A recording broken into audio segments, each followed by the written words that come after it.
পরিকল্পিতভাবে বিজেপি নেতারা যেটা বলেছিল 3D detect, detention and deport, সেই দিকেই তাদের জীবনের পরিণতি নিয়ে যেতে চলেছে ভারতীয় জনতা পার্টির সরকার। যদি কোথাও 150-200 লোক থাকে, তার মধ্যে কজন চাকরি প্রার্থী দেখুন, বিজেপির লোক কজন, সিপিএমের লোক কজন, সেগুলো আইডেন্টিফাই করুন। বাঙালিকে সহ্য করতে পারে না, এরা বাঙালির সাথে অসভ্যতামো করে।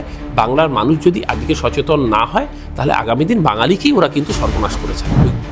গোটা 10 সিপিএম আর গোটা 30 বিজেপির লোক দিয়ে যদি চাকরি প্রার্থী হয়ে যায়, তাহলে তো হয়েই গিয়েছিল। ওই জন্য বাংলার মানুষের ভোটে ওরা এই অবস্থা হয়। মেরে গরুদান, জুতো মেরে গরুদান, বাংলা একটা প্রবাদ আছে। প্রথমে জুতো মেরেছেন, নাম বাদ দিয়েছেন, এবার গরুদান করতে আসছেন। বাংলার মানুষ সহ্য করবে? মতুয়ারাই ওনাকে গো ব্যাক স্লোগান দেবে। বাংলার গরিব মানুষ যাদের সমস্ত বাড়িঘর পুড়ে গিয়েছে, ঠান্ডায় শীতের রাত কাটাতে বাধ্য হচ্ছে, একদিকে আবাসের টাকা দেয় না, মেরে দেয়, আবার সেই মানুষকে শীতের রাতে ঠান্ডায় কাটাতে বাধ্য করছে, আগুনে পুড়ে গেছে সব, তখন তাদেরকে বলছে রোহিঙ্গা। এর জবাব ওই গরিব মানুষগুলো দেবে। মনে করা হচ্ছে যে এসআইআর এর বেশিরভাগ পোর্শন নাম বাদ গেছে মতুয়াদের, এবং শনিবার দিনকে সেই মতুয়াগড়েই প্রধানমন্ত্রী নরেন্দ্র মোদী আসছেন। কি বলবেন? নরেন্দ্র মোদী এসে কজন রোহিঙ্গাকে মিট করবেন আমাদের জানার ইচ্ছে রইল। কারণ 1,20,00,000 যে রোহিঙ্গার তথ্য শুভেন্দু অধিকারী দিয়েছিলেন, নির্বাচন কমিশন কজন রোহিঙ্গার নাম এখনও পর্যন্ত এসআইআর-এর লিস্টে যাদের বাদ গেছে তাদের মধ্যে আইডেন্টিফাই করে দিয়েছে। আপনার চ্যানেলের মাধ্যমে আপনাদের দর্শকের কাছে আমার প্রশ্ন রইল প্রথমত। দ্বিতীয় কথা, আমরা প্রথম দিন থেকে বলেছিলাম এই অসভ্য প্র্যাকটিসের ফলে সবচেয়ে বেশি বিপদে পড়বেন মতুয়া সম্প্রদায়ের মানুষ, ভক্ত, দলপতি, পাগল, গোসাই, তপশিলি জাতি উপজাতির মানুষরা। বিজেপি নেতারা অনেক কথা বলেছিল, কিন্তু কার্যক্ষেত্রে দেখা গেল তাই হলো। উত্তর 24 পরগনা, নদিয়া জেলা জুড়ে লক্ষ লক্ষ মতুয়ার নাম বাদ। তাদেরকে হিয়ারিংয়ে যেতে হবে, কিন্তু তারা জানেন না যে 2002 সালের আগের ডকুমেন্ট তারা দেবেন কোথা থেকে। অর্থাৎ পরিকল্পিতভাবে বিজেপি নেতারা যেটা বলেছিল 3D detect, detention and deport, সেই দিকেই তাদের জীবনের পরিণতি নিয়ে যেতে চলেছে ভারতীয় জনতা পার্টির সরকার। তাদেরকে আইডেন্টিফাই করেছে, তাদের নাম বাদ গেছে, তারপর তাদের ডিটেনশন সেন্টারে পাঠানো হবে, ডিভোটার করা হবে, তারপর তাদের ডিপোর্ট করা হবে। এটাই হচ্ছে বিজেপির প্ল্যান। এরা বাঙালিকে সহ্য করতে পারে না, এরা বাঙালির সাথে অসভ্যতামো করে।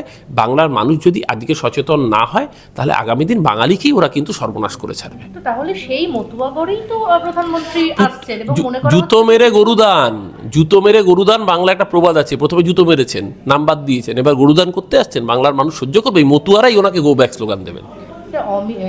গতকাল রাত্রে যে ঘুনিবস্তিতে, নিউ টাউনের ঘুনিবস্তিতে আগুন, ভয়াবহ অগ্নিকাণ্ডের ঘটনা ঘটেছে, সেইটা নাকি পরিকল্পিত তৃণমূলের। ভোটে নাম তোলানোর জন্য এই ঘটনা পরিকল্পনা করে ঘটানো হয়েছে। অমিত মালব্য বিজেপির তিনি বলছেন। অমিত মালব্য মানে হোয়াটসঅ্যাপ ইউনিভার্সিটির ভাইস চ্যান্সেলর, উনি বলেছেন। তো উনি যখন বলেছেন, তার মানে নিশ্চয়ই ওনার কাছে তথ্য আছে। আচ্ছা, ওনারা যদি রোহিঙ্গা হয়ে থাকেন, তাহলে তো ওনাদের নাম হয় থাকবে না, আর নইলে ভোটার লিস্টে থাকলে তাহলে বাদ যাবে। কোনটা হয়েছে? ওনাদের নাম নেই না ভোটার লিস্টে থাকলে বাদ যাবে? পুরনো ভোটার লিস্ট খুঁজলেই পাওয়া যাবে। ভোটার লিস্ট তো অনলাইনে পাওয়া যায় আজকাল, এমন তো নয় যে পাওয়া যায় না। আর যদি ওনাদের নাম বাদ গিয়ে থাকে, তাহলে পাবলিশ করুন যে কজন রোহিঙ্গা আছে, কাদের নাম রোহিঙ্গা হওয়ার কারণে বাদ গেছে। বাংলার গরিব মানুষ যাদের সমস্ত বাড়িঘর পুড়ে গিয়েছে, ঠান্ডায় শীতের রাত কাটাতে বাধ্য হচ্ছে, একদিকে আবাসের টাকা দেয় না, মেরে দেয়, আবার সেই মানুষকে শীতের রাতে ঠান্ডায় কাটাতে বাধ্য করছে, আগুনে পুড়ে গেছে সব, তখন তাদেরকে বলছে রোহিঙ্গা। এর জবাব ওই গরিব মানুষগুলো দেবে বাংলার 2026-এর নির্বাচনে। মুখ্যমন্ত্রী বিজনেস কনক্লেভের মঞ্চ থেকে বলছেন যে রাজ্যে 2 কোটির চাকরি হয়েছে, কর্মসংস্থান হয়েছে, এবং 40% মানুষ আর কি চাকরি পেয়েছে। তো এটা মুখ্যমন্ত্রী বলছেন না, এটা আপনি দেখেননি? কেন্দ্রীয় সরকারের এমএসএমই দপ্তর। হ্যাঁ, কিন্তু তাদের তো চাকরি প্রার্থীরা সেই সময় একদম রাস্তায় চাকরি প্রার্থীরা না, রাস্তায় কজন চাকরি প্রার্থীকে দেখেছেন? আন্দোলন করছে। কজনকে দেখেছেন? কজনকে আপনি সংখ্যাটা বলুন। কজন সংখ্যাটা বলুন, সংখ্যাটা বলুন। তারা প্রতীকী আন্দোলন করছে, চপ, সিঙ্গারা, মুড়ি। সংখ্যাটা বলুন না। 10 কোটি? কতজন আন্দোলন করছে? সংখ্যাটা বলুন।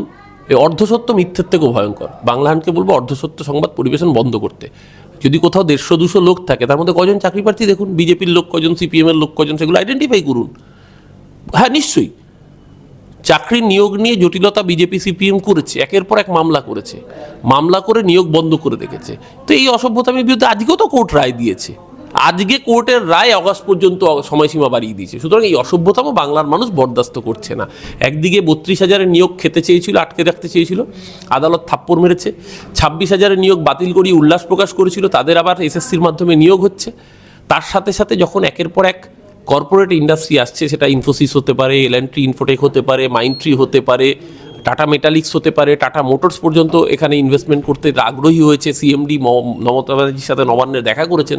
তখন এই বিরোধীদের, বাংলা বিরোধীদের গাত্রদাহ তো স্বাভাবিক। ওই গোটা 10 সিপিএম আর গোটা 30 বিজেপির লোক দিয়ে যদি চাকরি প্রার্থী হয়ে যায় তাহলে তো হয়েই গিয়েছিল। ওই জন্য বাংলার মানুষের ভোটে ওরা এই অবস্থা হয়। তো এই যে আজকে সুপ্রিম যে নির্দেশ আসলো যে 31শে অগস্ট 2026 পর্যন্ত চাকরি বহাল থাকলো এবং তারা বেতন পাবেন, এটা গিয়ে কি ভোটের আগে কোথাও গিয়ে তৃণমূল একটু বেশি অক্সিজেন পেয়েছে? শুধু অক্সিজেন না, এটা হচ্ছে রামবামের যৌথ শকুনদের গালে কোর্ট আবার চড় বেড়েছে, সপাটে চপেটাঘাত করেছে।